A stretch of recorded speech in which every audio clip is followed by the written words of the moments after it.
Yeah, yeah, yeah, yeah, yeah. Oh, hey, there. I'm going to be teaching you about angles. I'm going to try this as quickly as possible so let's get right into it. This gray box represents a room with the black bar at the bottom representing the threshold. In some One Man's Guide to CQB video, you've probably seen people divide the threshold of a door into various segments like lines on the screen to show you how to pie your corners effectively clearing a room. I'm here to elaborate on that topic and clarify some curiosities that you may have.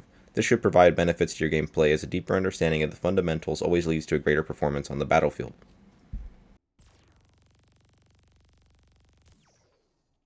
The first and primary purpose of pieing a corner is to remain safe. We like to be behind cover when we're getting shot at, not out of cover. Take this visual example and notice how much more exposed I am when I wide swing the corner versus when I pie the corner properly. By pieing a corner properly, you ensure that you're exposing the least amount of yourself to see your enemy. Again, keeping things brief, we're not big brain enough to process visual information fast enough to full speed peek corners like this, which is why it's best to take a slow approach and practice to streamline your peeks.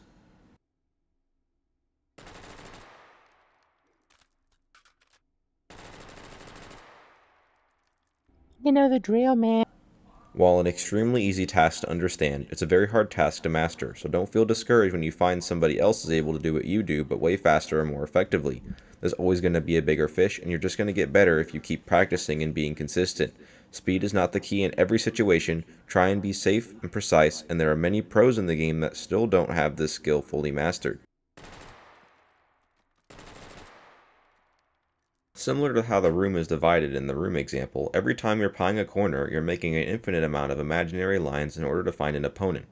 This means that you can find two or more opponents on separate lines. By isolating your fights, this allows you to take on multi-person fights. As you can see when the hot dog in front of you is taken out, I am not visible. Noting the previous example with the different lines, if you stand on the same line as your teammate, that means that you're setting yourself up for an easy double kill. This is where pieing corners really shines, because wide swinging on two people would impose both of their guns on you at the same time.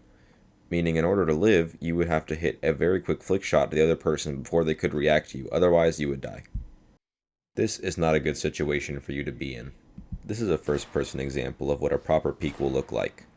And this is a first person example of running around the corner and dying. As you can see, even with unthinking AI, there's just too many people on screen to shoot them all. If your peeks are done correctly, then there won't be any problem handling many opponents at the same time. Understanding where your enemy is likely aiming is important for avoiding their crosshair. You never want to just stop in their crosshair, which is the purpose of wide swinging, just to avoid where your enemy is already aiming. The first situation for a wide swing is when you peek a corner and then go back into cover, after you've been spotted. Your enemy might be inclined to hold the tight angle, assuming that you'll peek close to the wall again. By running out quickly with a wide swing, you'll avoid their crosshair. The second situation is on multi-kills. After you see your friend get shot in front of you, you're inclined to hold the angle where you think I'm going to peek. If I wide swing this again, I'll avoid your crosshair catching you off guard. As a quick roundup, everything that we talked about in this video works on horizontal surfaces as well, with an important note that when you have high ground on somebody, you will always have more of their body showed compared to yours.